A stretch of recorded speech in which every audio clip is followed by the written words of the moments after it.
All right, I just made a comment talking about meeting Judge Clarence Thomas and my grandmother and all that when I was in a boys' home. So I figured I'd just make a video, and then anybody that comes across it would like to see this that didn't read the comment or whatever. But I was in a boys' home in Virginia on 8716 West Broad Street from like till I was 16 to 18. Of course, when you're 18, you're an adult. It's time to go.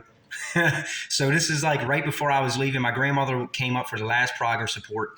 But that day also, Judge Clarence Thomas did a surprise visit to the boys' home. And as ignorant as I was, I had no clue, I'm being honest, what a Supreme Court justice was. That's how ignorant I was. They probably even taught it in social studies, and I wasn't paying attention, as sad as it sounds. But my grandmother, on the other hand, she knew exactly who he was.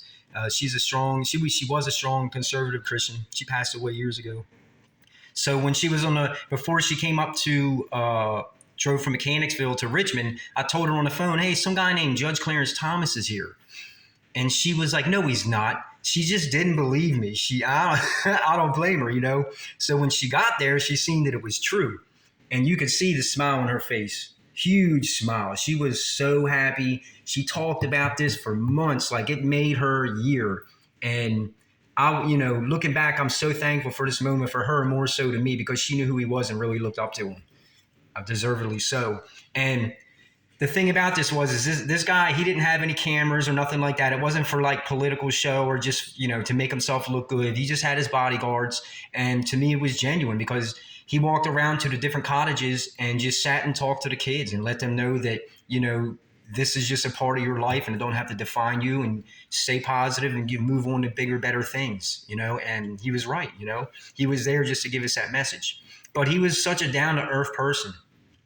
He literally sat on my bed for 10 minutes, and because he saw pictures on my wall of sports cars, and he told me about his sports car. At the time back then, he had I don't know what maybe a C5, or I don't know if this, or maybe earlier than that, Corvette. It was a convertible. I remember him talking about it and a couple upgrades. I don't remember the upgrades, but his love for Corvettes. So it was just cool to meet somebody like him, and realize who he was at the time, and just sit and have a conversation about cars or something to be able to relate. And it was just crazy that he had bodyguards, watching your every move. It was just a pretty cool moment. So after he left, I wrote him a letter, and he actually wrote me back. So I'm going to show you right here. You can see the Supreme Court of the United States, Washington, D.C. Of course, I got my name out, but there's Virginia Home for Boys. And the date on this is January 21st, 99. So here's what he said. And it's kind of hard to read in cursive. Kind of had a little bit of doctor's handwriting a little bit. Maybe I just can't read on it. It says, Dear Bart, thank you so much for your wonderful letter. I hope and pray that your visit with your mother, because I was getting ready to go out and go meet my mother, live with her for the first time. I never knew her. So I was going to go to Fort Lauderdale and meet her. But anyway, with your mother goes positive, which it didn't, but hey, it was the best wishes and rewarding. I enjoyed meeting you and your grandmother. You are a fine young man and will do well. And as long as you stay positive. Please let me know how you're doing. Sincerely, Clarence Thomas. So, now that I'm reading this, this letter, let me see, 98. I mean, this is a while ago, man. This was a while ago.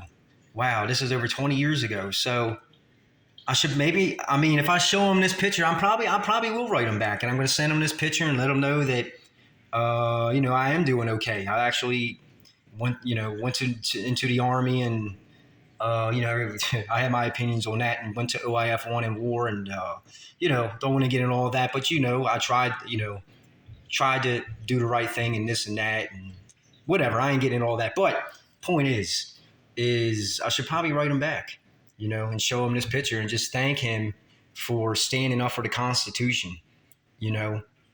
Everybody knows what's going on right now. They're trying to tear this Constitution apart, and to have somebody left like this to stand strong for the Constitution is very, very, very important right now. Somebody in his position, it's just, I don't even need to go in more detail how important that is. So I'm thankful for this moment that he actually wrote me back. I'm probably going to write him now and send him a copy of this torn up picture. But more than anything, man, I'm really happy. My grandmother passed away years ago, and this was really, really special moment and surprise for her. As you can see how she's smiling. So yeah, there it is. There's my little story about Clarence Thomas, and I think he's a genuine man, a very important genuine man, and we need more people like him.